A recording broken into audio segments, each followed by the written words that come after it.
Mas aprendi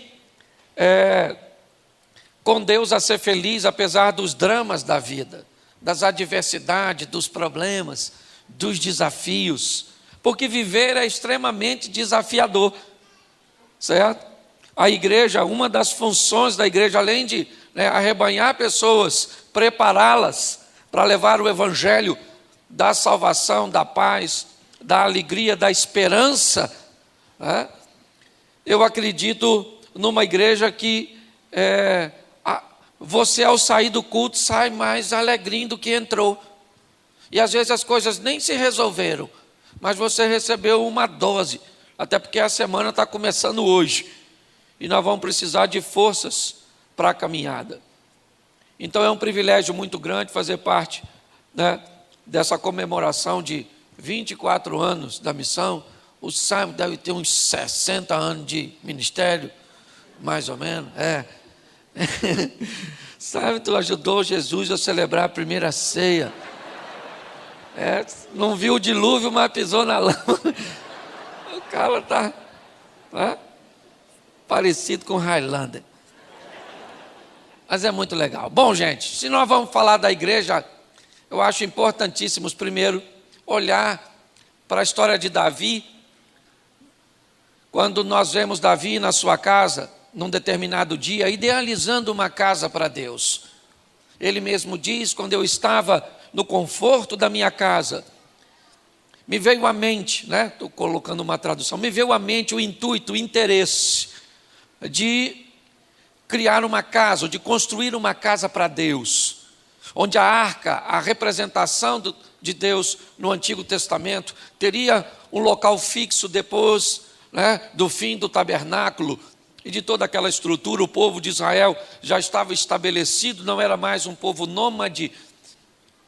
E agora, quando essa ideia surge, ele chama o profeta Natã e conversa com Natã, e Natã então diz a Davi: faça conforme tudo aquilo que está no seu coração. E Deus diz a Natã: não é Davi que vai construir uma casa, se a casa é para mim, sou eu que escolho quem constrói, sou eu que escolho como ela vai ser construída, sou eu que escolho como as coisas vão ser. Então é muito importante nós entendermos que se queremos fazer parte da casa de Deus, quem manda na casa de Deus é Deus. E se você não está disposto a se enquadrar naquilo que Ele tem para a sua vida, você vai ter que ficar um tempo a mais para que o Espírito Santo possa trabalhar no seu coração, até que você esteja disposto a seguir essas regras. São desafiadoras, porque elas irão lutar contra o nosso desejo. O desejo, muitas vezes, de andar de uma forma contrária ao que Deus quer. E assim que a casa foi construída por Salomão, e diga-se de passagem, com profissionais de alta relevância, materiais extraordinários, porque presta atenção, Deus gente, me perdoe falar, mas Deus é o maior barato, porque uma casa vai ser construída e Ele diz: eu não quero barulho de nada na construção, não quero martelo, marreta, machado, não quero nada. Então como é que a gente constrói sem barulho? Tudo era beneficiado longe, e quando trazia era só para encaixar. Olha que coisa linda. Para que isso fosse feito, profissionais altamente preparados precisavam estar inclusos, olha bem, nessa estrutura de construção. Ela foi construída, foi celebrada, é verdade, mas ao longo do tempo, você deve conhecer um pouco a história, inúmeras tentativas foram feitas para destruí-la. Quer babilônicos, assírios, tantas situações se envolveram ao longo da história para que a casa de Deus se fechasse, que é a cultura helenista, que é a força da administração romana, e quer tantas coisas que nós já vimos lutarem contra a igreja. E quando nós olhamos para tudo isso, todas elas caíram e a igreja ficou de pé, porque o dono da igreja é o Todo-Poderoso, o Senhor dos Exércitos. Então é preciso que você entenda que você faz parte de uma instituição inquebrável, entendeu? Ah, mas estão se levantando contra a igreja, levanta a lei. Igreja é igual clara de ovo. Quanto mais bate, mais cresce. Então é importante nós entendermos. Não tenha medo dos opositores. Nossa, pastor, a igreja está enfrentando perseguição. Se a igreja brasileira é perseguida, nós ainda estamos nadando de braçada. Então eu quero falar uma coisa para você. É o 24º ano da missão. E nós vamos levar desse culto hoje uma bênção também para nós, porque para a missão vai ser o melhor ano dessa igreja, certo? E para a nossa casa, nossa família também será o melhor? Posso ouvir um amém? Amém? Então é isso aí, certo? A igreja, ela permanece. Você vai passar o sábado, daqui uns dias morre. Eu também morro. E a igreja continua. Entendeu? Você já viu gente que pensa que a igreja não funciona sem ele? Só falta ele vir aqui e falar, louvado seja eu. Se você morrer, a igreja continua. Esse dia eu fiquei muito chateado lá na igreja, foi aniversário da igreja, e eu perguntei, gente, se eu morrer hoje, você vem no culto no próximo domingo? O pessoal falou, vem. Eu falei, sério? Vocês vão continuar vindo da igreja mesmo depois de eu morrer? E eles falaram, vão, fui para casa triste. Porque a igreja é maior do que você. Então, enquanto você estiver aqui, contribua, trabalhe, se dedique, certo? Porque para onde nós estamos indo, não tem trabalho, não tem sogra, não tem nada. Olha que beleza. Só tem maravilha. Aí tem gente que não gosta quando a gente fala de prosperidade, de crescimento. Eu queria dizer para você, como é que é a rua do céu? De barro. As casas, umas taperinhas, umas palafitas. A rua é e tem mansão celeste. Então, querido, o que a igreja nos ensina é trazer a cultura dos céus para a terra. A Bíblia tem duas preocupações sérias. A primeira, eternidade. Quando passar isso aqui, você vai para onde? Não sei. Então procura saber, porque depois que for, lascou. Entendeu? Ah, pastor, não acredito no inferno. Para entrar lá não precisa de fé. Chega lá e fala, ih, Satanás, caraca, maluco. Tu existe, ele vai falar, muito prazer. Xará do Lúcifer que tu assistia. Senta nessa cadeira pegando fogo que já vou te atender. Certo? Porque eu aprendi uma coisa, a salvação é para todos, mas não é para todo mundo. Porque tem uma turma que não está a fim de ir. Aliás, tem umas pessoas tão desafiadoras que se o Satanás me pedir referência, eu recomendo não levar. Você está rindo?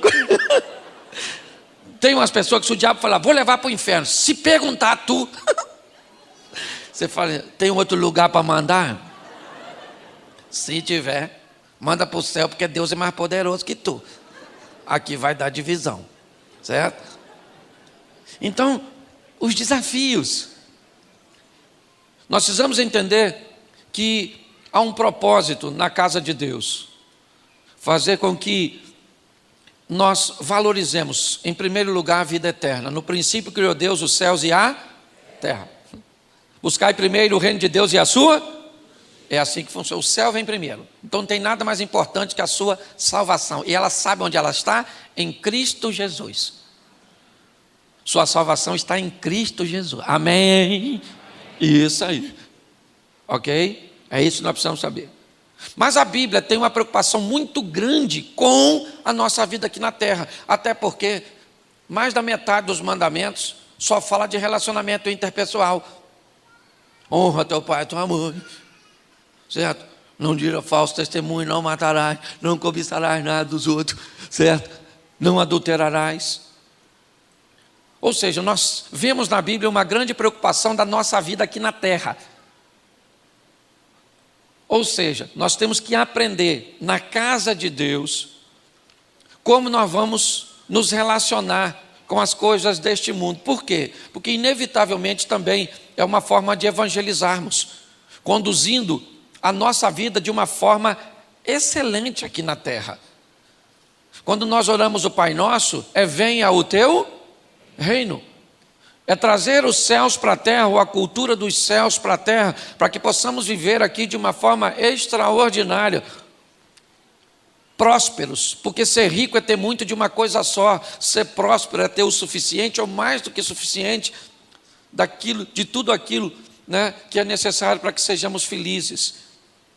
Então a palavra que ardeu no meu coração hoje para compartilhar com você é vista ou visão.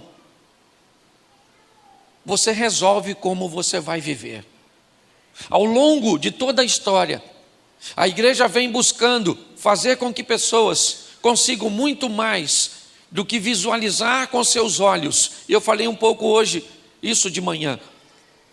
É conseguir capturar a visão, é o entendimento, a maturidade mental,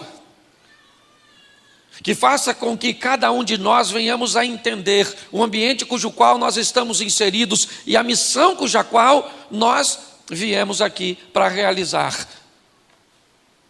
Porque muitas pessoas passam por essa vida sem saber quem são, porque a identidade está altamente atrelada à missão. Quem não descobre o que veio fazer, corre o risco de não descobrir nunca quem é. Ter crises de identidade. Então, se entendermos que aquilo que está diante dos nossos olhos, e quando nós olhamos para a criação, como eu citei hoje cedo, se você observar, todas as vezes que as coisas são criadas, elas são criadas sobre visão e não sobre vista. Elas não existem, mas Deus chama a existência como se elas já existissem. Mas no final de todo o texto, a vista supervisiona a visão. E fez o Senhor, e disse Deus, haja luz, e fez Deus separação, e fez isso. Mas quando termina, diz, e viu Deus que era bom. A visão fazia acontecer, mas a vista trazia a supervisão da visão. Nós precisamos entender que se conseguirmos estabelecer um estilo de vida, onde nós vamos agir pela visão, acreditando que apesar de todas as adversidades, de todos os problemas e de todos os obstáculos que estarão ao nosso redor, e não se iluda, eles estarão lá. Não existe facilidade para ninguém. Se você acha que o que há é um complô contra você, pastor, há um complô contra o meu casamento. Esse dia eu estava num culto, veio uma irmã daquelas do fogo, olhou para mim com aqueles olhos assim, e eu falei, Jesus, essa irmã está vendo algo, espero que seja o meu futuro e não o meu passado. E veio ela na minha direção marchando, e nós fica com medo, né? Nós não sabemos o que vem. E ela olhou assim e falou, pastor Cláudio. Eu falei, sim senhora, tem uma revelação para entregar ao senhor. Eu falei, então diga. O diabo está furioso com o senhor. Quando ela falou isso, eu pensei comigo, está querendo me botar medo. Olhei para ela e falei, irmã, posso falar uma coisa para a senhora? Ele está furioso com a senhora também. Não vem botar medo em mim não. Entendeu? Que ele também persegue a senhora. Então, se você acha que há um complô contra o seu casamento, quem é você na fila do pão? Se você acha que o mundo está girando ao seu redor, procura um médico, isso é labirintite.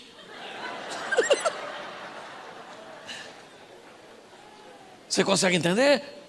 Quanto mais rápido você capturar a visão, a entender que você está inserido num processo, que você faz parte dessa engrenagem, e que você tem que o mais rápido possível se despertar para desempenhar a sua missão, isso vai ficar mais fácil. Então amplie. A Bíblia diz, abra aí, como diria um bom assembleano, para não ficar só nas minhas palavras. Também conheço. Mateus capítulo 6, verso 22 e 23. Diz assim, a candeia do corpo são os olhos, de sorte que se os seus olhos forem bons, todo o teu corpo terá luz. Você achou não, né? Tem gente achando ainda. É Mateus. Desculpa. Mas está aqui, ó. Isso. São os olhos a lâmpada do corpo. Se os teus olhos forem bons, todo o teu corpo será. Vamos lá.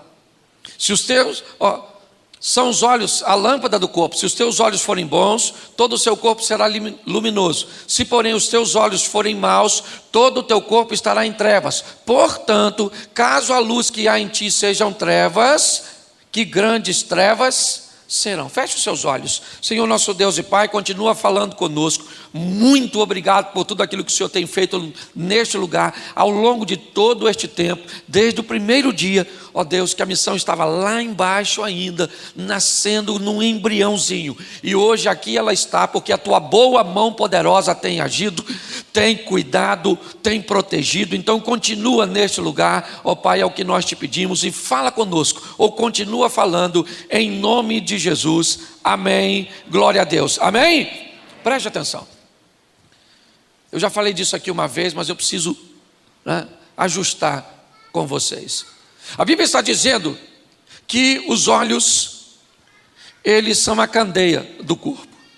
Se os nossos olhos forem bons, nós vamos levar o nosso corpo, a nossa vida, a nossa história para a luz. Se os nossos olhos forem maus, nós vamos levar a nossa vida, os nossos negócios, a nossa família para um ambiente tenebroso, é o que a Bíblia está dizendo.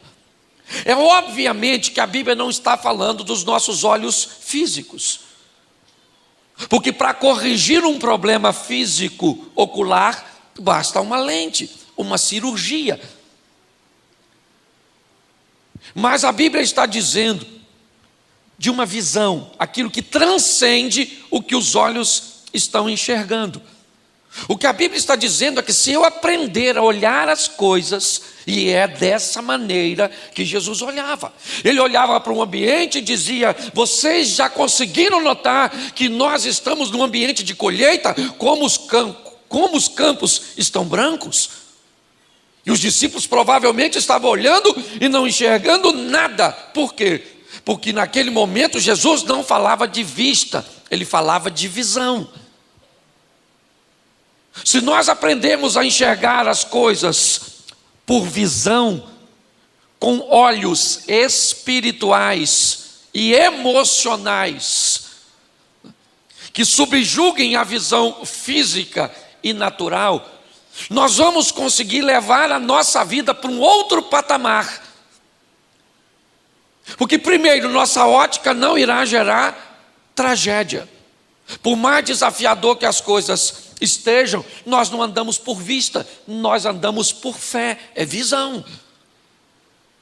Se nós olharmos por vista, a situação do nosso país piora ou melhora? Piora ou melhora? Piora, mas nós não, é o que o Simon falou. Nós trazemos às autoridades, nós oramos, nós levantamos na madrugada e ministramos. O Brasil pertence ao Senhor, independente de quem esteja lá, porque Deus continua onde sempre esteve, no controle de todas as coisas. A gente olha para os casamentos se dissolvendo, essa geração, cada vez mais desafiadora, mas nós profetizamos, esses meninos são do Senhor, essa geração não vai se perder. Mas me parece que a Bíblia está sinalizando quando vai curar a filha de Jairo de 12 anos, está lá Jesus indo para a casa de Jairo para curar uma menina de 12 anos, e no meio do caminho aparece uma mulher, que tem 12 anos que está doente, uma dona, meio anêmica provavelmente, reúne suas forças para tocar em Jesus, e Jesus que está indo curar uma menina, primeiro cura uma mulher. Me parece que a Bíblia está dizendo, antes de curar essa geração mais nova, eu preciso curar essa mais velha, abrir o entendimento desse povo, para que eles possam andar por visão e não por vista.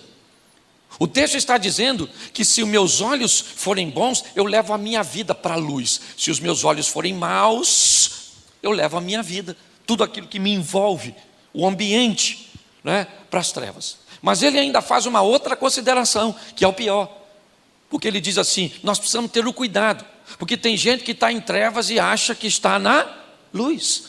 Se a luz que está em ti são trevas, quão grandes trevas serão? A Bíblia está dizendo, se você não sabe que está nas trevas e pensa que está na luz, ninguém leva você para a luz, porque você já acha que já está lá.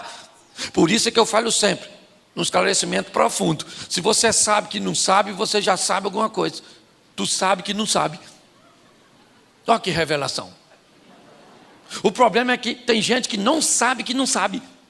Aí corre o risco de pensar que sabe. Esse dia eu vivi isso, montando um ventilador lá em casa. Junto com o ventilador vinha um papelzinho.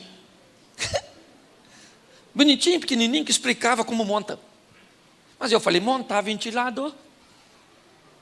Eu monto. Menino, quebrei. E para falar para minha mulher, que tinha, não sei se pedido ou mandado, eu ler primeiro para depois montar, mas não li, pensei que sabia, não sabia, quebrei o ventilador, e pior, comprar outro era fácil, difícil era conviver com te avisei que você não sabia. Você está rindo? É ou não é? Porque é assim que funciona. Então tem gente que você não consegue nem levar ele para a luz, porque ele já acha que está lá. Não consegue enxergar que está em trevas. Então deixa eu mostrar a vocês algumas coisas que eu acho e considero muito importante. Primeiro vamos olhar assim de uma forma mais ampla para os nossos ancestrais. Vamos aqui voltar para a escola um pouquinho, rapidinho. E vamos lembrar, além dos nossos ancestrais. Todas as vezes que o sol se punha, as atividades humanas, elas tinham que se restringir, porque as trevas impediam o homem de ter tarefas. A vida do homem girava apenas de forma diurna. O sol se recolheu, ele era obrigado a entrar numa caverna, a buscar um abrigo, para que pudesse fugir dos predadores que à noite tinham uma capacidade e uma adaptabilidade de visão muito maior. Amanhecia, o homem entrava em atividade. Anoitecia, ele, primeiro no sistema de coletor, depois criando ou cultivando alguma coisa, mas era mais ou menos assim. Depois de um tempo, ele descobriu o fogo. E o fogo, além de aquecer e proteger, deu ao homem a possibilidade de lidar com a luz, mesmo durante a noite. E mesmo de forma extremamente limitante, ao redor de uma fogueira, ele podia exercer algum tipo de atividade, porque a luz daquela fogueira, apesar de estática, imóvel ali, fornecia luminosidade num raio, de acordo com a altura das chamas. Mas, com o tempo, o homem descobriu que se colocasse algumas fibras naturais ou couro num pedaço ou num bastão, ele podia criar e embebedá-lo ali, molhá-lo. Num betume, por exemplo, ele teria uma tocha. Uma luz que saía da fogueira e ia para a sua mão. E dava a ele a mobilidade, a facilidade de romper as trevas. Dava a ele a possibilidade de ir um pouco mais além. Enquanto a luz daquela tocha durasse, ele podia ir rompendo as trevas. E a luz da tocha dava a ele a possibilidade de vencer as trevas, certo? De romper. Lâmpada para os meus pés é a tua palavra, e luz é para o meu caminho. Depois de um tempo, ele descobriu o combustível, o azeite, a lâmpada. E agora o estilo de vida do homem muda. E ele descobre que enquanto ele tiver combustível, ele terá luz. E enquanto terá luz, ele conseguirá romper as trevas. Pastor, o que você está querendo dizer? É que nós temos aqui 3 níveis de vida que o ser humano resolve viver. Ou melhor, 4. Alguns resolvem viver numa escuridão total. abrindo mão de tudo, vivendo uma vida extremamente limitante, não enxergando basicamente nada. Outros já conseguem viver com uma luz pequena, branda, mas é alguma coisa que os satisfaz. Outros já conseguiram uma tocha e conseguem ir um pouco mais adiante, em todas as áreas da vida. Tem gente que vive casamentos extremamente obscuros. Tem gente que vive casamentos e relacionamentos ao redor de uma fogueira, com um prazer extremamente limitado, uma satisfação e uma comunhão extremamente restrita. Outros já conseguem ir um pouco mais além, mas já existe hoje aqueles que aprenderam o que é o combustível. E de posse desse combustível, eles vivem o extraordinário, o sensacional, o incrível. Nós estamos vendo que me parece que a proposta é para todos. A única coisa que nós vamos fazer é decidir que estilo de vida nós queremos ter. Se estar envolto a uma fogueira te satisfaz, viva dessa forma limitante.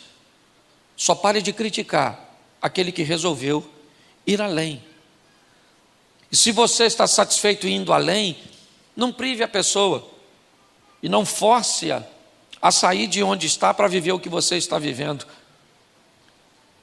O que nós estamos aqui é apenas transmitindo a você uma visão, para que você consiga entender que tem vida abundante. Jesus disse: eu vim para que tenham vida e a tenham E quem não quiser viver, glória a Deus, fica nessa vidinha e depois vai para o céu. Louvado seja Deus. Agora, se você deseja viver o incrível, sensacional, o extraordinário, também tem para você, e isso não é pecado. Que isso fique bem claro para todos. Então eu quero te mostrar aqui, rapidinho, algumas coisas que eu acho primordial nesses camaradas que resolveram viver uma vida debaixo de visão. Vou usar alguns textos rapidinho. Gênesis capítulo 12, verso 1. Se puder colocar para mim aqui, me ajuda aqui todo mundo. 12:1 de Gênesis. Gênesis capítulo 12, verso 1. Ora, disse o Senhor a Abrão: sai da tua e da casa de teu e vai para a terra que, presta atenção, Abraão está recebendo um chamado, sim ou não? Debaixo de vista ou de visão? Vista ou visão? Visão. Você vai para uma terra que eu te mostrar. Ele está vendo? Mas ele foi. Esse dia eu falei isso com minha mulher lendo esse texto. Você podia ser igual a Abraão. Eu chamar você e você ir, sem perguntar para onde. E ela falou: isso é fácil, Cláudio, é só você ser igual a Deus. Aí eu falei: então vamos deixar do jeito que está. Certo? Ele sai debaixo de uma visão, sim ou não? Sim ou não? Sim. Ele não sabe para onde vai, mas ele está, porque Deus está indo à frente. O Abraão é o pai da fé, e não só por isso. Para mim o cara é pai da fé porque fez um filho com 100 anos numa mulher de 90. Um cara que com 100 anos pega uma dona de 90, ele é o pai da fé, do fá, do fi, do abecedário todo, certo? Mas ele sai debaixo de uma ele sabe para onde vai? Ele deixa tudo para trás, sim ou não? E lá vai o Abraão, pela visão e não por vista. O tempo foi passando, e Deus disse para ele, debaixo de uma visão, que ele seria pai de uma grande nação. Olha só.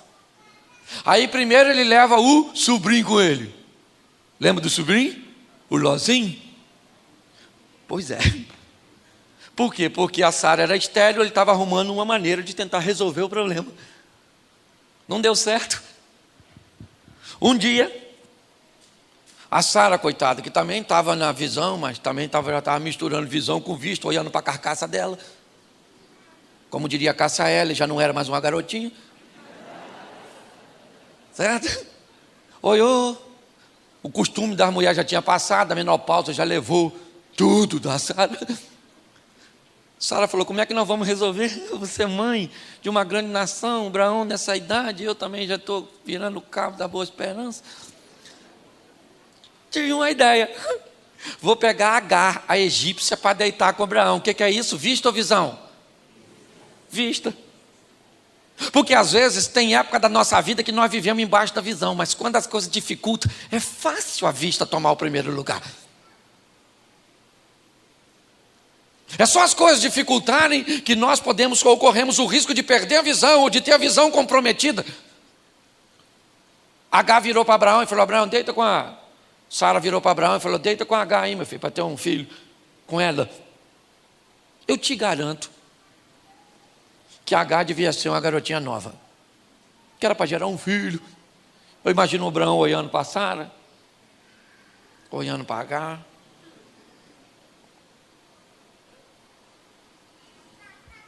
Não, Sara, não quero. Não, Sara, não insista, Sara. Agar não desperta nenhum interesse.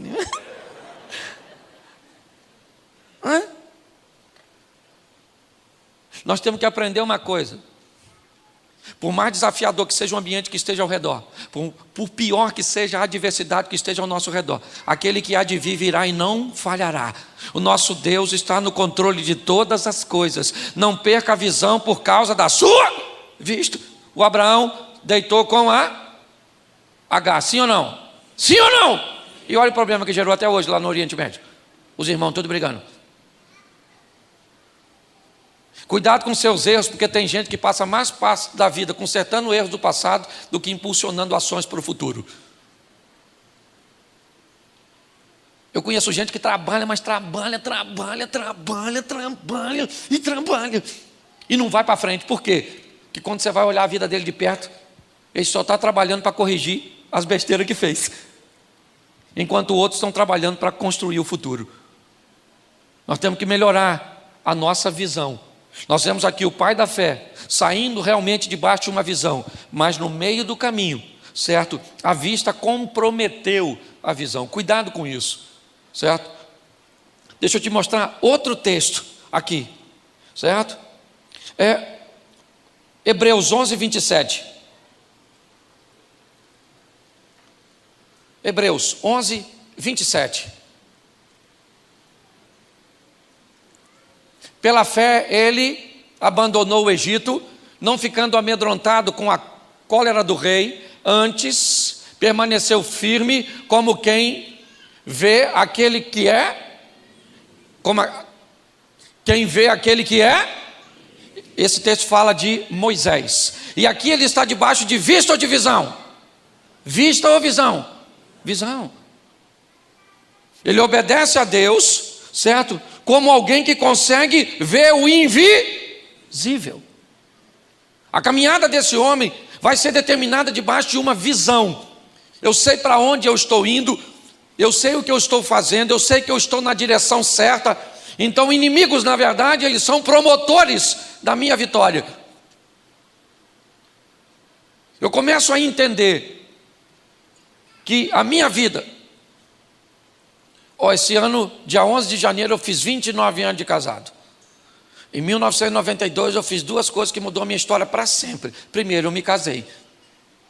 E casei para sempre. Entendeu? Porque casamento é vitalício. Sabe o que é vitalício? É até a morte.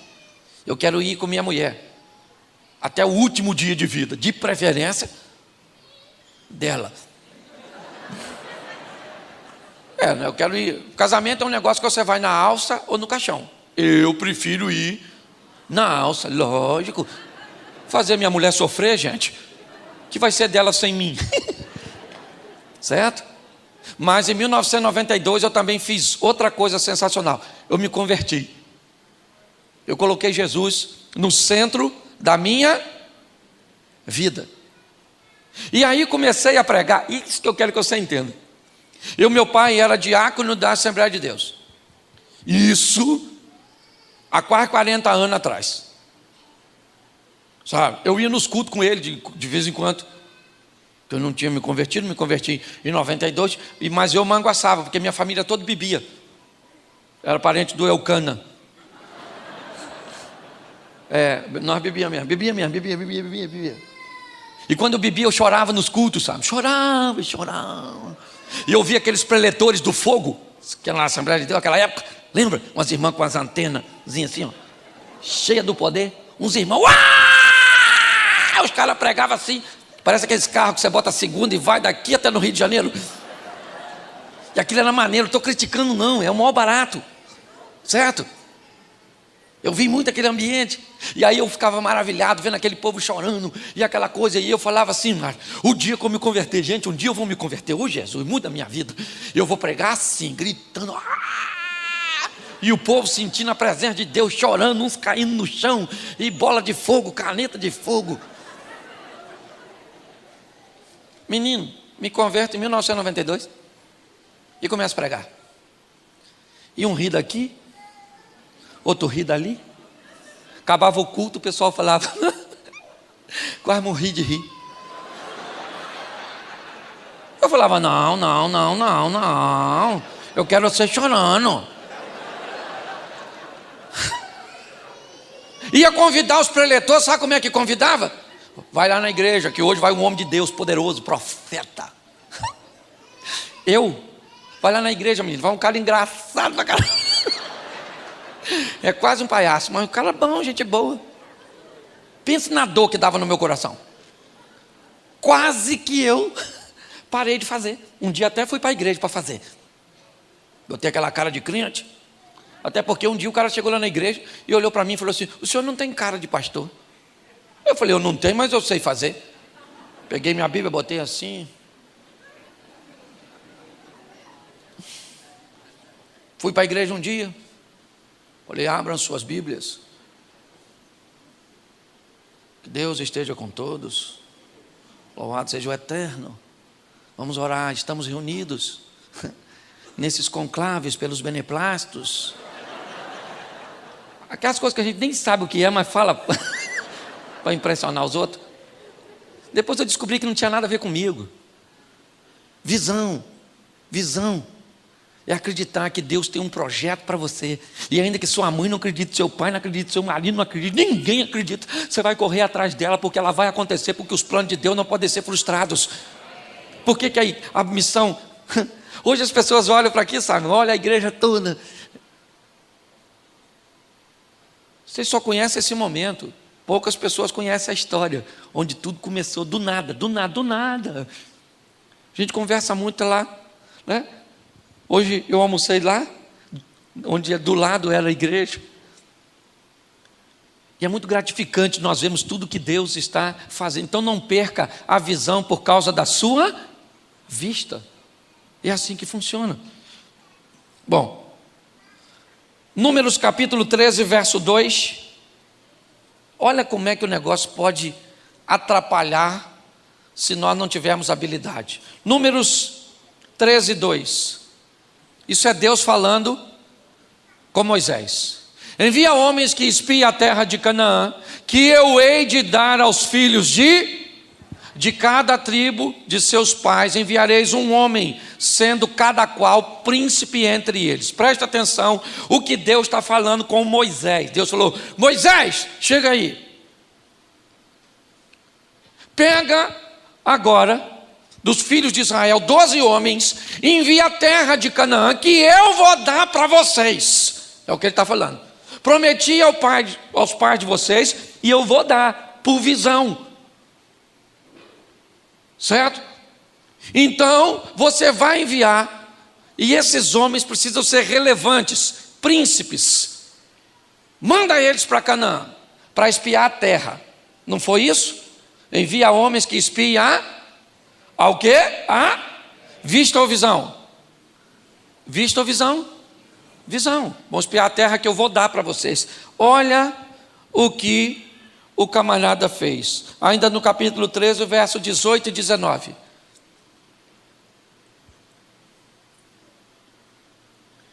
Lê para mim.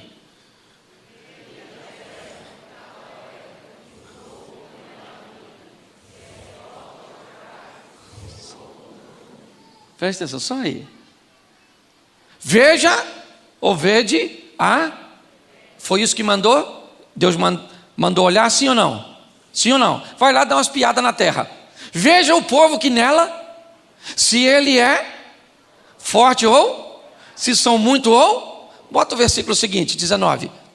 Qual é a terra em que habita, se é boa ou má? Quais são as cidades em que habita, se em arraiais e fortaleza? E o verso 20. Põe o 20, por favor. Também qual é a terra, se é estéril ou não, se nela há matas ou não, certo? Preste atenção. Deus falou o quê? Vocês vão lá espiar a terra. Aí, olha o que Moisés falou com a turma dele. Vão lá e dão uma olhadinha.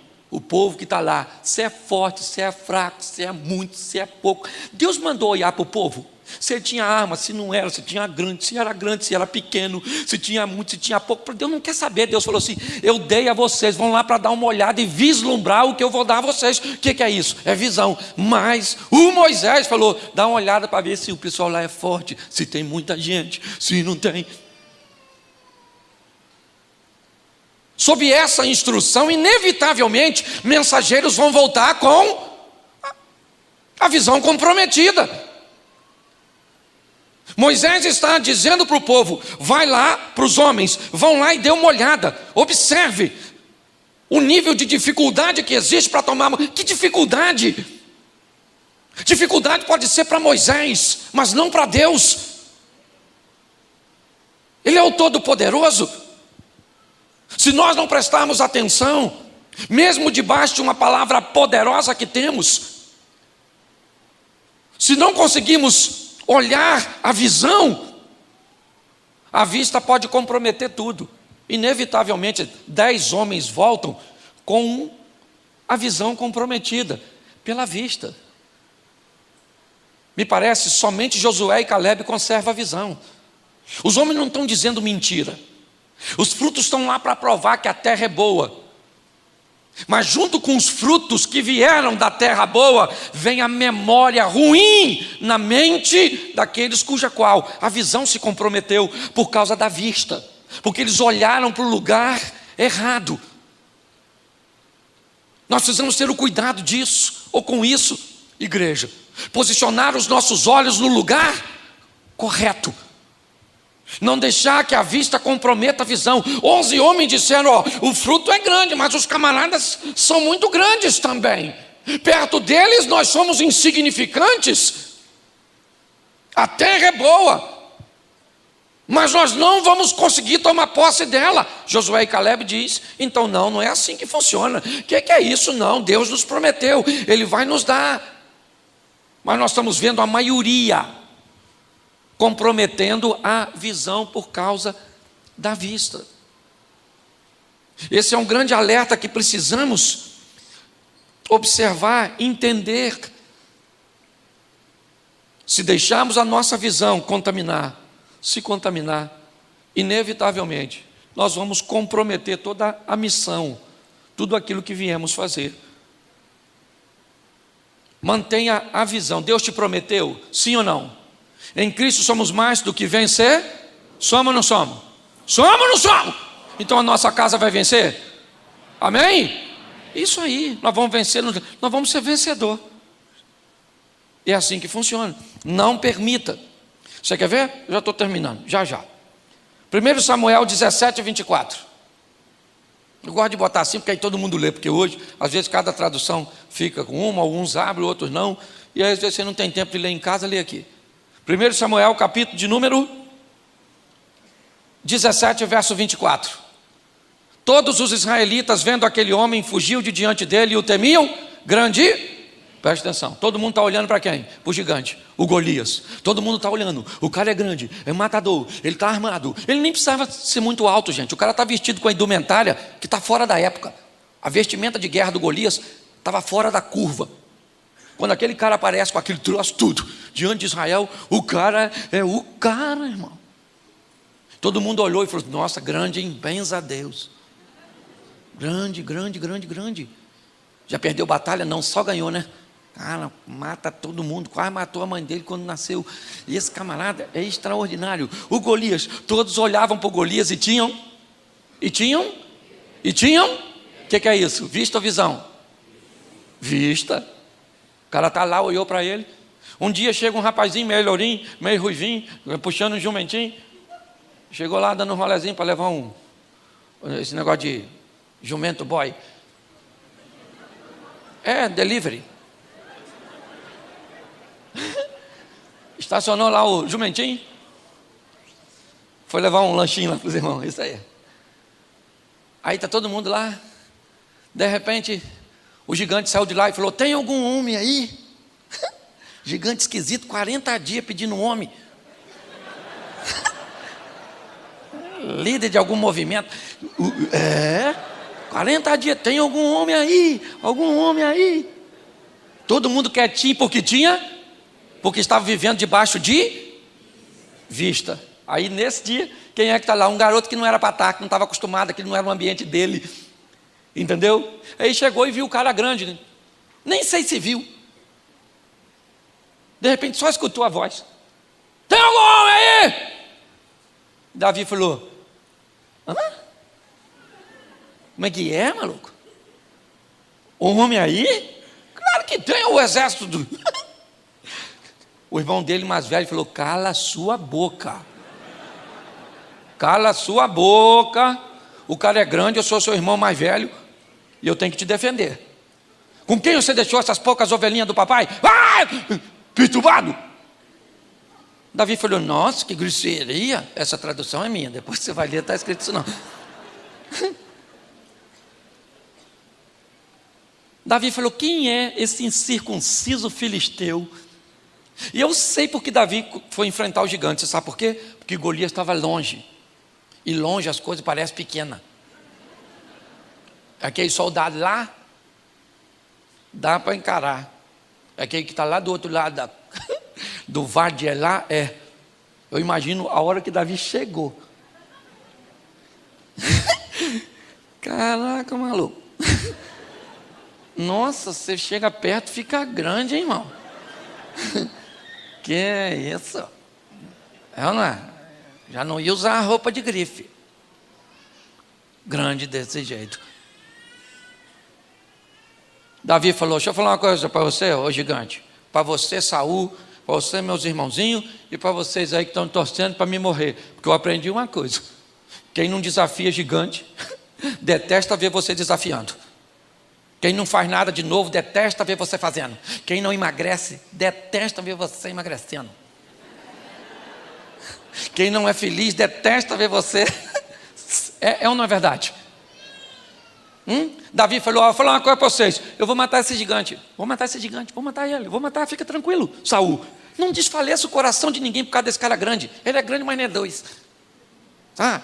Eu matei leão, matei urso. Eu já matei tanta coisa. Sou chefe de grupo de extermínio de onde eu venho. Ele desafia o Golias por causa de uma visão e não de vista. Quem matou quem? Davi matou Golias ou Golias matou Davi?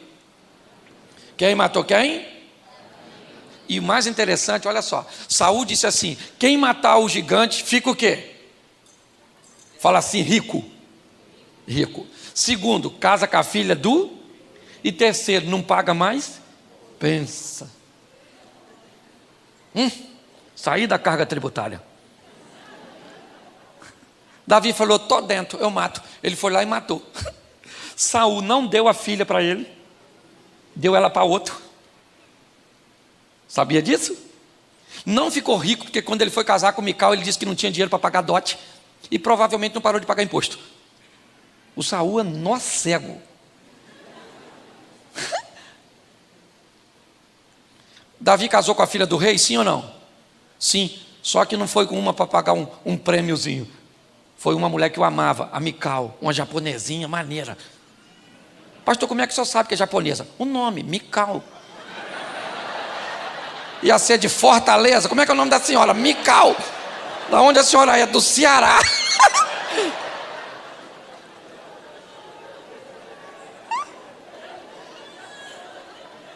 É ou não é? Ele casou com a filha do rei, sim ou não? Ele parou de pagar imposto, sim ou não? Claro que parou, ele agora é o rei, os outros que estão pagando imposto para ele. E ficou rico, sim ou não? E porque Saul tentou sabotar o que Deus tinha para Davi. Mas quem tinha Para Davi era Deus. E o que Deus tem para você, ninguém pode sabotar, a não ser você mesmo. Sai daqui hoje com essa esperança. O ano está começando agora. Para de prometer as coisas que você não vai fazer. Esse ano vou emagrecer 150 quilos. Esse ano vou estudar o que nunca estudei na vida. Para com essa palhaçada. A melhor maneira de crescer ainda é, ou de subir na vida ainda, e mais segura, ainda é a escada. Um degrau de cada vez. Vai viver um incrível, sensacional, ampliando a sua visão e não a sua vista. Entende? É só se mudar. Esse dia um cara falou para mim: pastor, meu casamento acabou. Eu falei: não acabou. Ele falou: acabou, pastor. Eu falei: não acabou. Ele falou: acabou, pastor. Eu falei: não acabou. Eu falei: acabou. Ele falou: não acabou. Não acabou não, pastor. O senhor não pode falar isso. Eu estou falando que acabou porque eu estou nervoso. Eu falei assim: mas eu só queria tirar você da vista e botar na visão. Não acabou, meu filho. Vem cá que eu vou orar. Também não falou mais que acabou. Melhora a sua visão. E você vai ver que as coisas vão começar a acontecer na sua vida. E para nós terminarmos, eu gosto demais desse texto. Segundo o livro dos Reis, capítulo 6, verso 19. Não, verso 15. Segundo Reis 6,15. Tendo se levantado muito cedo o moço do homem de Deus e saído, eis que tropas, cavalos e carros haviam cercado a cidade. Então o seu moço lhe disse: ai, meu senhor, o que faremos? Preste atenção, a casa de Eliseu está cercada em Dotã do exército dos arameus. A casa dele está cercada. Um garoto que trabalha com ele levanta, e quando ele abre a porta, ele se depara com um cerco dos arameus, dos sírios, cercando a casa de Eliseu. A mente desse garoto inevitavelmente é capturada por aquela situação. A vista dele é impactada pelo inimigo que está ao redor, o perigo de morrer, de ser preso, de ser levado. E agora nesse ambiente ele não tem outra coisa a dizer a não ser: ah, meu Senhor, o que faremos? Ele não está falando com Deus. A palavra Senhor no texto está escrita em letra minúscula. Ele está falando com Eliseu. Ele diz: Senhor, agora nós não temos rota de fuga, nós não temos como fugir, já era, acabou, acabou. Quando nós olhamos para esse texto, nós vemos o que a vista pode fazer em determinados ambientes e momentos da nossa história. Hoje você está desempregado, hoje você está vivendo uma crise, ou se não está vivendo hoje, certamente amanhã você vai viver. Talvez alguns aqui nesse momento, a palavra seja um ambiente de terapia para você, de tratamento, mas talvez seja uma prevenção, para que você hoje se abasteça de algo que você vai utilizar amanhã para lidar com o seu momento de adversidade. Esse garoto, o que ele está vendo é um ambiente sem rota de fuga, sem saída, não tem saída. É isso que a vista está dizendo para ele. Mas muito mais do que um garoto que está amadurecendo, né, no que diz respeito à vista, ele tem uma companhia. E no verso 16, ele respondeu: não temas, porque mais são os que estão conosco do que os que estão com eles. Preste atenção, porque nós temos agora no mesmo ambiente duas coisas altamente claras: vista e visão. O garoto abre a porta e a vista dele mostra o exército dos sírios, dos arameus. Com a porta aberta, Eliseu chega e olha e diz para o garoto: calma, rapaz, porque mais numerosos são os que estão conosco do que os que estão com ele. O exército que está para o menino é o mesmo que está para Eliseu. Eliseu tem a mesma vista do menino. A diferença é que, como menino, ele ainda não tem visão. Eliseu não é mais um menino. Eliseu, além do que está enxergando a realidade, porque ela é a realidade. O exército está lá armado para pegar Eliseu. Não é mentira. Quando Eliseu olha, ele vê o mesmo que o garoto vê. Só que Eliseu consegue ver coisas que o garoto ainda não consegue. E Eliseu então diz para o garoto que está com ele: não temas, porque mais são os que estão conosco do que os que estão. Eu imagino o garoto olhando. Conosco? Conosco quem? Conosco só está nosco. Não tem. Liseu, mais numerosos são os que estão conosco. Não tem ninguém conosco, Eliseu. Põe o verso seguinte. Orou Eliseu e disse: Senhor, peço-te que lhe abra os olhos para que veja. E o Senhor abriu os olhos do moço, e ele viu que o monte estava cheio e carros em redor. Agora o menino tem? Ele ainda tem vista? Sim ou não? Sim, porque quem tem visão tem vista. Mas nem todo mundo que tem vista tem visão. Agora o menino, quando Eliseu orou e falou: Senhor, abre os olhos. Deixa eu falar uma coisa para você. Anda com gente que vê coisa que você ainda não vê, que está num nível espiritual que você ainda não está. Você está entendendo? Você tem que andar com quem está numa posição que você quer ir. Você anda com cabeça de bagre, vai pensar igual o quê? Cabeça de bagre. Ah, pastor, eu queria ser uma pessoa de oração. Tu anda com quem? Com a turma do WhatsApp. Tem que vir no trabalho de oração que colocou aqui. Ah, pastor, mas o joelho assim dá um branco. Sim, sabe, pastor? Começa a orar, eu penso em outras coisas. Isso, somente precisa exercitar. Às vezes eu vou orar, eu também penso assim. Começo orando, embolo tudo. Senhor, meu Deus e Pai, amanhã eu vou acordar cedo, hein, gente? Caraca, amanhã já é segunda-feira. Que isso, irmão? Passou tão rápido. Ô Senhor, não é isso não, eu ia falar outra coisa com o Senhor. Nossa, vamos começar de novo aqui, vamos de novo aqui, tá bom? Vamos lá, tentar de novo.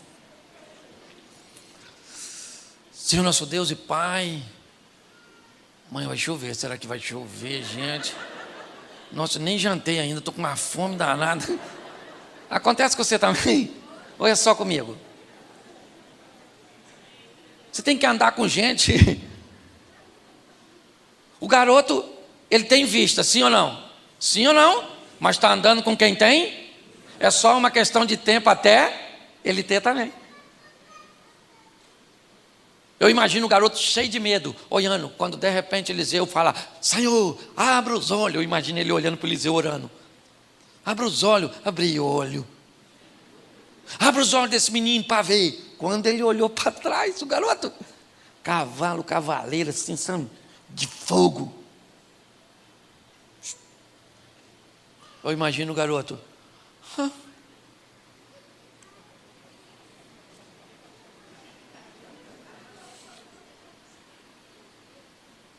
Calma, Eliseu.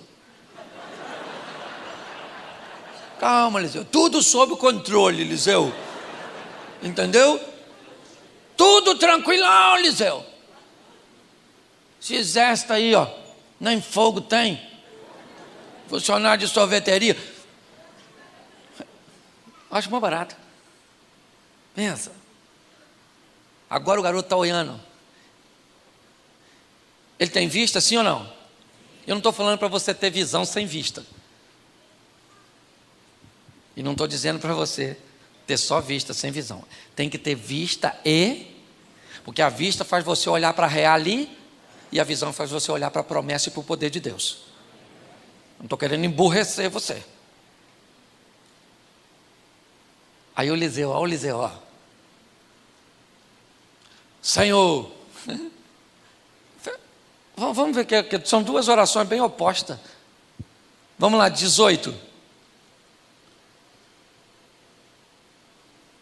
E como desceram contra ele, orou Eliseu ao Senhor e disse: fere peste esta grande, ou esta gente e feriu a Ele acabou de orar para um enxergar, e acaba de orar para o outro ficar cego. E o mais interessante é que a cegueira que Eliseu pede para o exército Não é uma cegueira física, mas é uma espiritual. Eles continuam vendo, só não estão reconhecendo Eliseu nem a cidade. Eles não sabem mais que é Eliseu que eles estão perseguindo. Ou seja, eles continuam vendo, mas não tem mais visão. Nós estamos meio atrapalhados assim. Um povo andando na contramão. Tem tanta gente andando na contramão que parece que quem está na mão errada somos nós.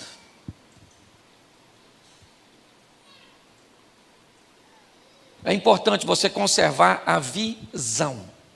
A visão. É para isso que a igreja está aqui. Para colocar na sua cabeça a visão. Visão. Qual é a visão? A visão é que Deus enviou seu Filho para morrer por nós, sendo nós ainda pecadores. A visão é que Ele é único e suficiente Salvador. E a visão é que nós temos uma missão, qual é? Replicar aquilo que aprendeu. É isso, Deus pega uma menina e leva para a Síria e muda a história do comandante do exército. Deus pega um rapazinho e leva para o Egito e o transforma num governador. Deus pega uns moleques, uns garotos e leva para a Babilônia. Por quê? Porque Deus quer seus servos mudando a história dos lugares onde eles chegam. Saia daqui para mudar os ambientes onde você estiver.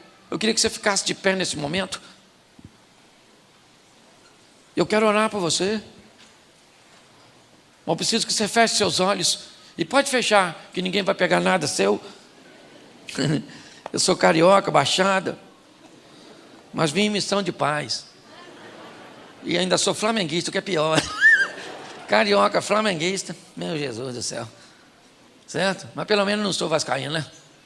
Não ando caindo pelos cantos. Feche seus olhos, feche. Senhor, muito obrigado. Muito obrigado por aquilo que o Senhor está fazendo nessa casa. Uma casa de oração, uma casa de palavra, uma casa de comprometimento com o próximo, uma casa de alegria. Continua agindo, movendo, ó Deus, e que essa casa esteja de pé até o dia do teu retorno, ó Deus, preparando vidas para mudar outras vidas, ensinando o caminho da cruz, ó Pai, treinando pessoas piedosas. Muito obrigado, ó Deus. Nós só temos a te agradecer. Como disse o salmista, que darei eu ao Senhor por todos os teus benefícios? A única coisa que eu posso fazer é tomar o cálice da salvação, é reconhecer. Em nome de Jesus, de olhos fechados.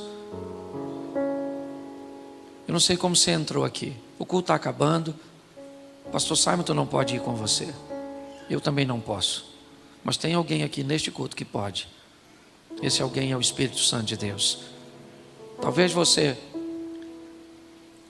está por essa cidade de passagem, num período de férias, mas hoje procurou a igreja, uma igreja, para que você pudesse participar. E talvez você esteja afastado dos caminhos do Senhor. Eu não sei qual é a sua situação. Eu só queria fazer um apelo. Quem trabalha nessa igreja é Deus e o Espírito Santo. Ninguém quer te constranger. Mas em nome de Jesus, se a vista atrapalhou a sua visão e você acabou se distanciando, Deus está te dando uma oportunidade nessa noite. Então, com muito respeito, todos de olhos fechados, se você hoje quer voltar para Jesus, se você hoje quer recebê-lo pela primeira vez, eu queria que você levantasse a sua mão. Se tem alguém, eu quero orar por você. Só se tiver. Se tiver, levante a sua mão. Tem uma pessoa ali. Tem mais alguém? Lá na galeria tem alguém? Se tiver, faça um sinal. Tem lá. Eu sei que eu estou em cima da hora aqui, mas você poderia descer para eu orar por você? Você poderia vir aqui? Você que está levantando sua mão, com muito respeito, eu gostaria de ministrar sobre você. Saia do seu lugar agora e vem aqui. Eu quero orar. Já traga as suas coisas, o culto já está terminando. Para você que está em casa, muito mais do que procurar uma igreja próxima à sua casa, procure uma igreja mais próxima da sua Bíblia. Igreja tem que estar próxima da palavra e do ensinamento, do comprometimento. Se nessa noite tem alguém do lado de cá, se tiver, faz assim, eu recebo você aqui. Vem para cá, quem levanta, vem para cá. Pode vir aqui à frente, rapidinho. É Deus presenteando a igreja. A Bíblia diz que o Espírito Santo vai acrescentando à igreja aqueles que hão de salvar. Saia do seu lugar agora e vem aqui com muito respeito, mas ao mesmo tempo com muita gratidão a Deus, porque segundo a Bíblia, todos os recursos deste mundo não são suficientes para comprar sua alma. Você é preciosa, você é precioso. Isso, glória a Deus. Isso, olha quanta gente. Tem alguém descendo ainda? Não? Para nós orarmos?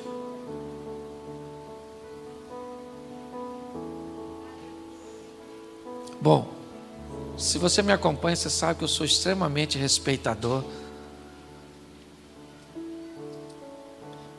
Eu não vou falar para você que Deus está falando comigo aqui, mas eu vou falar para você que eu estou com uma percepção que está ficando alguém para trás, que tem alguém lutando, conversando consigo mesmo, ponderando. Eu queria dizer que todas as cadeias são quebradas, todo jugo é quebrado, e você é livre para tomar essa decisão agora, em nome de Jesus. A igreja tem autoridade, o que a igreja liga na terra é ligado nos céus, amém, igreja? Então, se essa é a sua noite, levante sua mão e eu te espero aqui e te recebo, em nome de Jesus. Tem mais alguém? Ah, pastor, eu estou sem forças para ir. Você está sem força para ir, para vir? Levante a mão e eu vou aí te buscar. Tem alguma coisa te prendendo? Tem alguém? Tem alguém? Não? Cadê? Isso, vem para cá. Não está completo sem você. É isso. Isso. Glória a Deus. Glória a Deus. Olha quanta gente. Você não podia ficar para trás, irmão.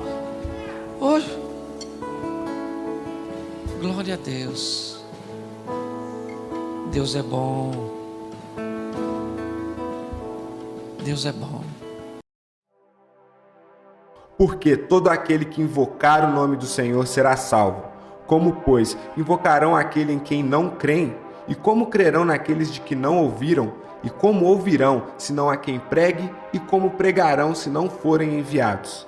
Como está escrito: quão formosos os pés dos que anunciam o evangelho de paz, dos que trazem alegres novas de boas coisas. Mas nem todos têm obedecido ao evangelho, pois Isaías diz: Senhor, quem creu na nossa pregação? De sorte que a fé é pelo ouvir, e ouvir pela palavra de Deus. Romanos capítulo 10, versículo 13 ao 17.